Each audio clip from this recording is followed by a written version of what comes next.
Hi, thank you for joining me. My name is Alicia Foreman, and we are going to be looking at some book information that I collected for assignment 10 of our IT class in my MBA course. I have combined two sets of data. So we have the author's information, the book title information,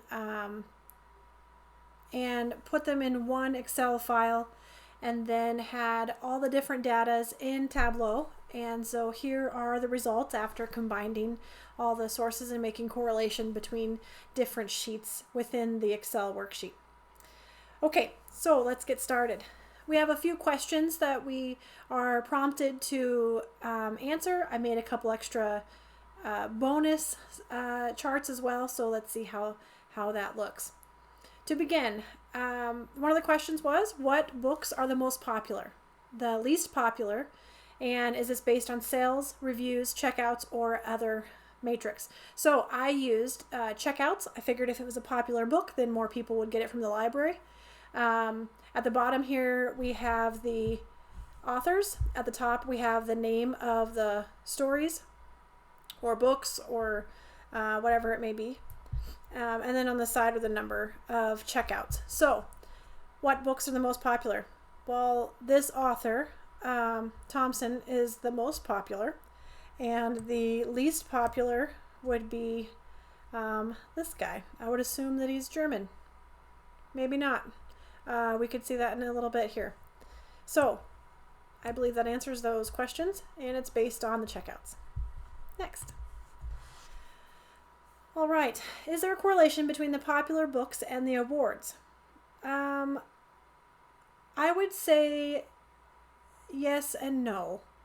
No overall. So there are some books here in the bottom part that have a lower number of checkouts versus these most liked books that were by the checkouts. And there are some Young Readers' Choice Awards, Pulitzer Prize, and National Book Award down here at the bottom. So maybe the children's books weren't checked out as often. You have to consider the number of children that go into the library and if they actually take them to leave the library by considering the checkouts. However, the most popular books, yes. The three top books do have an award. So, and the second one has 2 awards, the Nebula and the Hugo Award. So there is some kind of correlation, but overall I would say no. No, there's not. There's 3 questions here. Who was the youngest debut author? Who was the oldest? And do any tables in particular appear to have dirty data? This one, yes, I would say has dirty data because nobody was born in 2120 because it has not happened yet or further in the future. So as far as the data being dirty, I would say yes, it would need to be cleaned up. Maybe figure out what the difference is, how they are labeling the year in this data. However, with the current data, we can see who is the oldest. It would be this one here. So I'm not even going to butcher the name, but he seems to be the youngest if the oldest date is the most recent.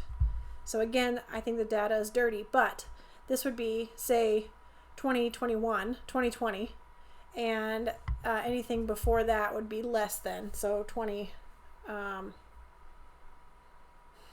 don't know how you'd look at it, 15, etc.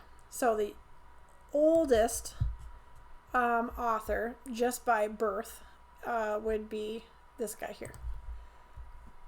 Again, I don't know the date. It did show the month and day, but the year of the birthday was not right at all. So, yes, dirty data, especially here on the birth dates.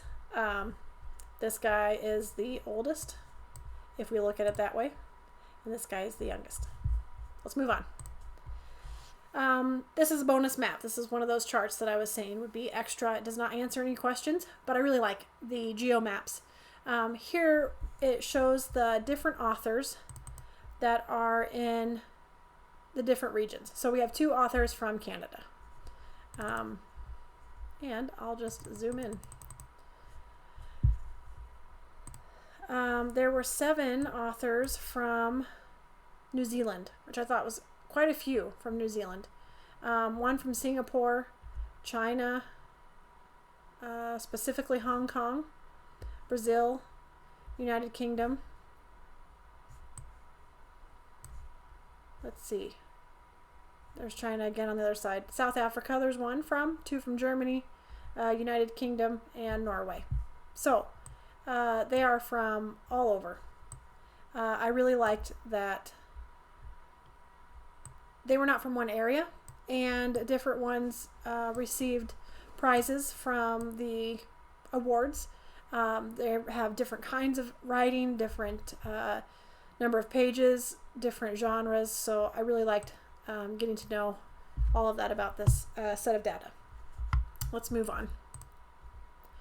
Okay, do the authors who spend the most time writing have the most successful books? Here we have the number of hours per day that that writer wrote at the top, and we have the number of checkouts. So that's what I used to see if it was a successful book or not, along with the price down below. Not sales, but the price of the book. So, no, there is no correlation between the hours written per day and the most successful book at all. However, I did find a correlation between the number of books checked out, but even more between the price and the pages. More pages makes more price. That makes sense. But you can see here, this is all high for all of them. This one is high for most of them, and this one also, and then this one here. So, I mean, there is kind of a trend. It goes up, down, up, down, up, down, down, down, up. So, I mean, there is the same here with that same pattern. However, I think that it is closer between the price and the pages. Number of pages makes sense because more pages cost more money, so therefore you're going to sell that book for a higher price. Here's that Thomas, which makes sense because Thompson was the most popular book from the checkouts in the very beginning. So that just isn't a surprise. So I think that's interesting. Let's see. Do they have the highest page count? No. If the book was written with the most hours per day, they do not have the most page count. As you can see here, the pages do not correlate with the top. Are there any correlations between checkouts, print run size, hours per day writing, and sales volume? We didn't really answer all of these. I was looking at the correlation between the bottom 3 here in the different shaded purple, and there is no correlation between the writing. Let's move on. Okay, genre, format, and the price. I did this in 2 different graphs, just so you could kind of see a difference. One I think I liked better than the other. Are there any trends for genre, format, and price? At the top, we have the format. So if it's a trade paperback, if it's a graphic novel, if it's a hardcover, mass market paperback, the romance were in the mass market paperback. We have regular paperback for children's books and cardboard books. Let's see. Prices here on the side. So the cheapest books, children's books, are pretty low. The hardcover are the most expensive. Makes sense. It's going to be a higher price book because it'll be taken care of better by the quality on the outside. Are there any trends for the genre format? I guess a trend would be that the hardcover is more expensive. I would say fiction is pretty high, the orange across here, for most of them. And the children's books are pretty low. Cardboard, what is this? Trade paperback. So, I don't know. Definitely the hardcover is most expensive. That is a trend. All right, let's look at the same information presented in a different way. I like this heat map because it shows the hardcover is the most expensive. So the price is by shading. And then you can see the genre very easily on the side. And then across the top, you can see the format. Children's books are at the bottom. Here is 50, so this one's going to be above the mass market paperback, but price-wise, which is more, and it's also going to be more than the other children's. I don't know. I like this one better to describe the trends between format, hardcover, format, genre, and price. So I think it was interesting. Moving along, this one is a bonus one. This wasn't a question by the professor, but I really liked this one. You can see the awards and the different genre that the books were written in. If there's any trends, I would say yes. I would say sci-fi and fantasy received the most amount of awards. So if I were to be writing for an award, I think I would go in this pot because it has the most. And then fiction, children's memoir, all these are the same. But this one is the most, and romance has one. So if you're looking for the awards, wouldn't be writing romance. It'd be hard to get on the board. That is the end of this little presentation. I liked looking at the information from the data that we used. It is fun to see the different ways to look at data and to visualize it.